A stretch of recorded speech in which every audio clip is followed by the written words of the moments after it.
আজকে ফোর্থ সেটটা আমরা চলো দেখে নিই এমসিকিউ এর। প্রথমটা হলো ম্যালথাস কত খ্রিস্টাব্দে জনসংখ্যা হতাশা তত্ত্ব প্রকাশ করেন? এটা হলো 1798। জনসংখ্যা হতাশা তত্ত্ব এটা কি? এটাই বলে যে খাদ্য উৎপাদন বাড়বে গাণিতিক হারে আর জনসংখ্যা বাড়বে জ্যামিতিক হারে। খাদ্য উৎপাদন 1 কেজি 2 কেজি 3 কেজি 4 কেজি এভাবে বাড়বে, আর জনসংখ্যা 1 থেকে 2 2 থেকে 4 4 থেকে 8 এইভাবে বাড়বে। আচ্ছা, এটা হলো জনসংখ্যা হতাশা তত্ত্ব। এস আকৃতির বৃদ্ধির রূপরেখাকে কি বলে? Sigmoid curve. কলকাতায় 50% বায়ু দূষণ হয় যানবাহন দ্বারা। সিয়াল স্তরে সিলিকা আর কি থাকে? সিআল অ্যালুমিনিয়াম। ইউনিসেফের মতে বাল্যবিবাহের মূল কারণ হলো দারিদ্রতা।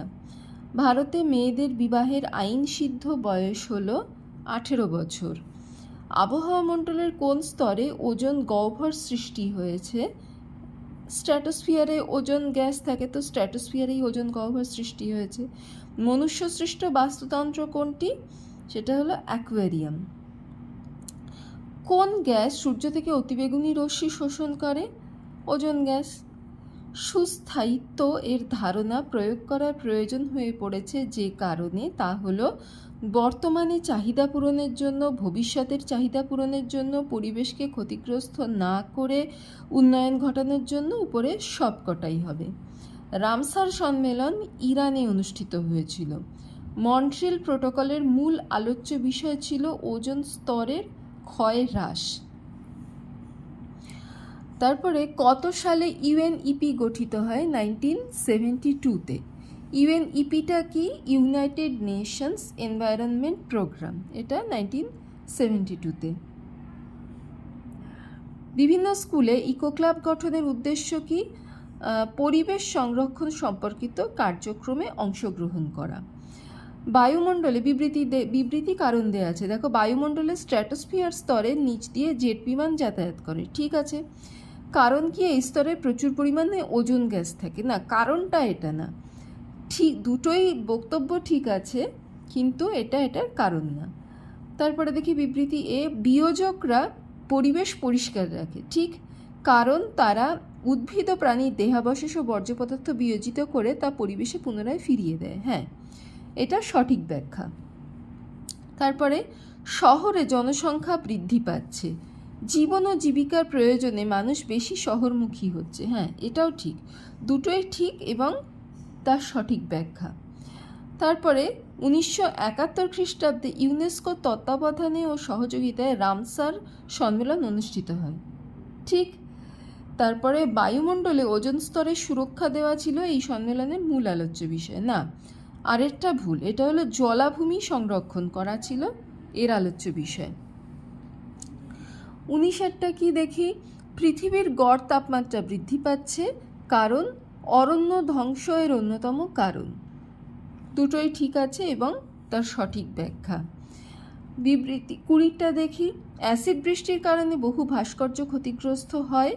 মোটর গাড়ির ধোঁয়া, কলকারখানা থেকে নির্গত NO2 SO2 বাতাসে মুক্ত হয়ে বৃষ্টির জলের সঙ্গে মিশে তীব্র অ্যাসিড তৈরি করে, সেটাই অ্যাসিড বৃষ্টি তৈরি করে এবং তার কারণে বহু ভাস্কর্য, ঠিকই আছে। তাহলে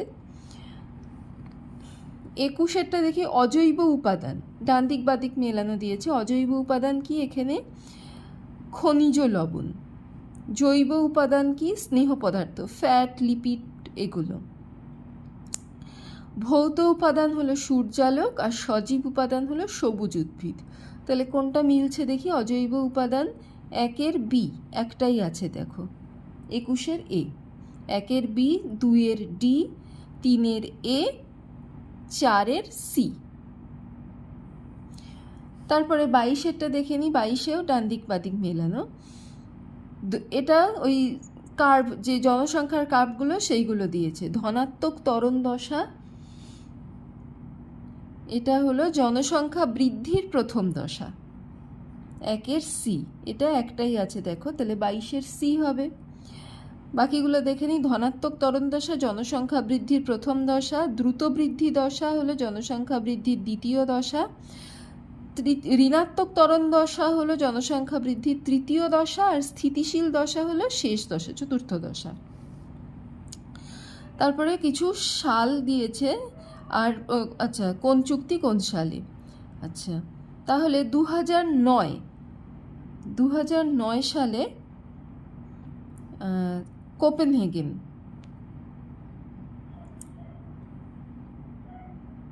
তাহলে দেখো এখানে সি একটাই আছে, 23-এর বি হবে, দেখে নি বাকিগুলো। 2009 কোপেনহেগেন, তারপরে 1987-তে মন্ট্রিল প্রোটোকল, তারপরে 1989-তে বেসিল কনভেনশন, আর 1997-তে কিয়োটো প্রোটোকল। আচ্ছা তারপরে আবার বিবৃতি দিয়েছে বায়ুতে অক্সিজেনের পরিমাণ 20.94%, ঠিক আছে। বায়ুমণ্ডলের মেসোস্ফিয়ারের তাপমাত্রা সর্বাধিক, এটা সত্যি, বিটা মিথ্যে। আচ্ছা তারপরে বাম স্তম্ভ ডান স্তম্ভ দেখি। প্রথাগত শিক্ষা হলো আমাদের স্কুল কলেজের শিক্ষা, তাহলে 1-এর ডি, এই দুটোতে আছে 1-এর ডি। আচ্ছা তাহলে বাকিগুলো দেখে নিই। অপ্রথাগত শিক্ষা হলো মুক্ত শিক্ষা, দূরবর্তী শিক্ষা, তাহলে 2-এর বি, 1-এর ডি 2-এর বি, তার মানে এইটা হবে 25-এর বি হবে।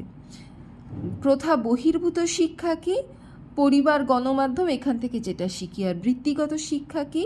কৃষিকাজ, শিল্পকলা, এগুলো।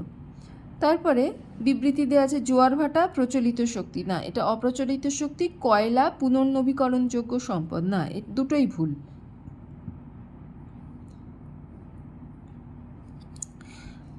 বিবৃতি, তারপরে আবার বিবৃতি দিয়েছে ইউএনইপির সম্পূর্ণ নাম হলো ইউনাইটেড নেশনস এনভায়রনমেন্ট প্রোগ্রাম, ঠিক।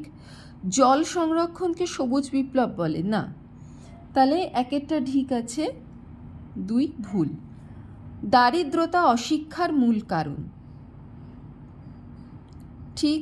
অশিক্ষা বাল্যবিবাহের অন্যতম কারণ, দুটোই ঠিক আছে, তাহলে সি হবে। সাধারণ জনগণকে নিয়ে ইকো ক্লাব গঠিত হয়, না সাধারণ জনগণ না। ভবিষ্যৎ প্রজন্মকে পরিবেশ সম্পর্কে সচেতন করাই হলো এর মূল উদ্দেশ্য। স্কুল কলেজের ছাত্রছাত্রীদের নিয়ে ইকো ক্লাব তৈরি হয়। আচ্ছা বিবৃতি 1 কি? তারপর এটা 1992-তে ব্রাজিলের রিও ডি জেনিরোতে বসুন্ধরা সম্মেলন অনুষ্ঠিত হয়, ঠিক। এই সম্মেলনে এজেন্ডা 21 কর্মসূচি গৃহীত হয়, দুটোই ঠিক আছে। উষ্ণতার ভিত্তিতে ঊর্ধ্বক্রমে সাজাও, এটা দেখে নিই। প্রথমে কি? প্রথমে হলো ট্রপোস্ফিয়ার, 2, তারপরে হলো স্ট্র্যাটোস্ফিয়ার, তারপরে মেসোস্ফিয়ার, তারপরে আয়নোস্ফিয়ার। আচ্ছা 32টা দেখি। তাহলে প্রজাতন্ত্র দিবস প্রথমে, তারপরে রবীন্দ্র জয়ন্তী, তারপরে স্বাধীনতা দিবস, তারপরে গান্ধী জয়ন্তী, 2, 4, তাহলে ডি হবে 2, 4, 1, 3। তারপরে সালের নিরিখে সঠিক পর্যায়ক্রমে সাজাতে হবে। প্রথমে হলো স্টকহোম সম্মেলন হয়েছিল 33-এর 1, প্রথমে 1 হবে, এটাতেও 1 আছে। তারপরে UNFCCC, এটা হয়েছিল 1992-তে। তারপরে জোহানেসবার্গ সম্মেলন, এটা হয়েছিল 2002-এ। প্যারিস সম্মেলন সবার শেষে 2015-তে। তাহলে 1, 3, 2, 4 বিতে আছে, দেখো 1, 3, 2, 4 এই সিকোয়েন্সে হবে। এবারে এখানে কিছুটা অংশ দিয়েছে। পরিবেশবিদ্যায় সামাজিক পরিবেশ বলতে শুধু মানুষের সামাজিক পরিবেশকে বোঝায় না, সমাজবদ্ধ জীবেদের বাঁচার জন্য পরস্পরের মধ্যে বিভিন্ন রকম আপোষ, বিরোধিতা ও শত্রুতামূলক সম্পর্ক তৈরি হয়, যা বেঁচে থাকার জন্য প্রয়োজনীয়। কখনো দুটি জীব পরস্পরের সাহচর্যে দুজনেই উপকৃত হয়, কখনো একজন উপকৃত অন্যজন ক্ষতিগ্রস্ত হয়, আবার কখনো একজন উপকৃত হলেও উপকারীর কোনো ক্ষতি বা লাভ হয় না। আবার একতরফা অন্যকে মেরে খেয়ে ফেলার রীতিও রয়েছে সমাজে। আবার কখনো ঘটে শক্তির লড়াই, টিকে থাকবে কেবল বিজয়ী। এখান থেকে কিছু কোশ্চেন দিয়েছে। বনে একটি বাঘ একটি শূকরকে তাড়া করে ধরে খেয়ে ফেলল, এটা হলো প্রিডেশন। যখন মানে এই যে যেটা দিয়েছে একতরফা অন্যকে মেরে খেয়ে ফেলার রীতি, এটা হলো প্রিডেশন। যখন পরস্পরের সাহচর্যে দুই ভিন্ন প্রজাতি উপকৃত হয় তখন সেটা হলো মিথজীবিতা। যেমন এখানে যেমন দিয়েছে, প্রথমে দেখো, কখনো দুটি জীব পরস্পরের সাহচর্যে দুজনেই উপকৃত হয়, এটা হলো মিথজীবিতা। যখন পৃথক দুটি প্রজাতির সহাবস্থানে একজন উপকৃত হলেও উপকারী লাভ বা ক্ষতি কিছুই হয় না, তখন সেই সহাবস্থানকে বলা হয় কমেন্সালিজম। কমেন্সালিজমটা কি দেখো, এখানে বলেছে কখনো একজন উপকৃত হলেও উপকারীর কোনো ক্ষতি বা লাভ হয় না, এটা হলো কমেন্সালিজম। তারপরে দেখো, গোবক মাঠে চড়ে বেড়ানো গরু বা মোষের গা থেকে পোকা খেয়ে বাঁচে, এটি কোন ধরনের সম্পর্ক? এটা হলো প্রোটো কোঅপারেশন। প্রোটো কোঅপারেশনটা কি বলেছে? এটা মানে বাধ্যতামূলক যে এদের থাকতেই হবে তা না, দুজন পাশাপাশি থাকে, একসাথে থেকে একজনের উপকার হয় আর একজনেরও উপকার হয়।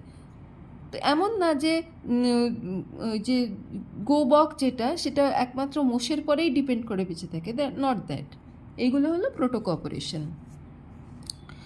তোমার চেনা একটি পরিবারে এক দম্পতির 5 সন্তান, 2টি ছেলে 3টি মেয়ে। তারা জনমজুরের কাজ করেন, সংসার চলে না বলে 12 বছরের ছেলেটিকে ও 13 বছরের মেয়েকে একটা ইটভাটায় কাজে পাঠিয়েছেন। 17 বছরের একটি মেয়েকে তারা বিয়ে দিয়েছেন, পাত্র তেমন কোনো কাজ করে না, অর্থাভাব লেগেই আছে। বাকি একটা 8 বছরের মেয়ে অপুষ্টিতে ভোগে, সবচেয়ে ছোট ছেলেটিও তেমন সুস্বাস্থ্যবান নয়। আলোচ্য পরিবারের দুরবস্থার জন্য কোন বিষয়টা দায়ী? অশিক্ষা, বেকারত্ব, দারিদ্রতা, এগুলো সবগুলোই দায়ী। এই গল্পে উন্নয়নের পরিপন্থী যে বিষয়গুলো আছে তা হলো দারিদ্রতা আছে, অপুষ্টি আছে, অপুষ্টি, দারিদ্রতা, বেকারত্ব, বাল্যবিবাহ, শিশুশ্রম, তাহলে সি হবে। দেখো অন্যগুলোতে শিক্ষা, প্রথমটায় আছে শিক্ষা, না ওখানে শিক্ষা নেই, অশিক্ষারই ছাপ দেখছি আমরা। সুশিক্ষা, না নেই। ডিতে দেখো কুসংস্কার, এখানে কিছু দেওয়া নেই, কুসংস্কার নিয়ে কিছু দেওয়া নেই, তাহলে সি এরটা হবে। আলোচ্য প্রবন্ধে আইনত নিষেধ এমন কি কথা আছে? শিশু শ্রমের কথা আছে, বাল্যবিবাহের কথা আছে, অধিক সন্তান জন্ম দেওয়ার কথা আছে, মানে সবগুলোই আছে। আচ্ছা, তাহলে 40টা কোশ্চেন আমরা দেখে নিলাম। এর মধ্যে যদি কোনোটা জিজ্ঞাসা থাকে আমাকে জিজ্ঞাসা করে নাও, আমি তার আনসার বলে দেবো।